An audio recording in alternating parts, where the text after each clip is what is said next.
असा कुठेही शब्दच्छेद न करता मी अत्यंत ठामपणे विधानसभेमध्ये भूमिका मांडू शकतो. म्हणजे तुम्ही बघितलेलं आहे, मी काय मुक्का आणि बाहेर आमदार नाही.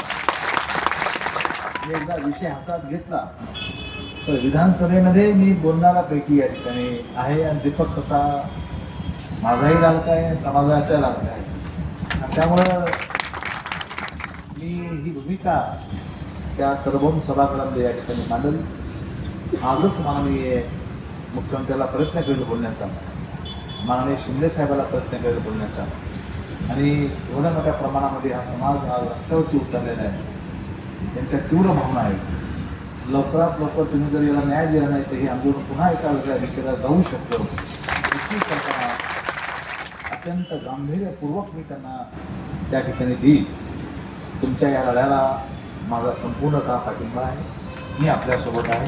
एवढंच आजच्यापासून मी सांगतो. फक्त तब्येतीची काळजी घ्या, बाकी पुढेही आपल्याला गारबोट लागणार नाही. पुढेही एवढं मोठ्या आंदोलनाला गारबोट लागणार नाही. आपण प्रत्येकाने या बाबीची काळजी आपण घ्यावी ही विनंती आपल्याला या ठिकाणी करतो. सरकार म्हणून नाही पण पक्ष म्हणून मी निश्चितपणे सांगू शकतो, शिवसेना पक्ष म्हणून मी सांगू शकतो की आमचा एक प्रत्येक आमदार नेते आम्ही सर्व 100% आपल्या पाठीमागे या ठिकाणी ठामपणे उभा राहू. एवढं या ठिकाणी सांगतो आणि धन्यवाद.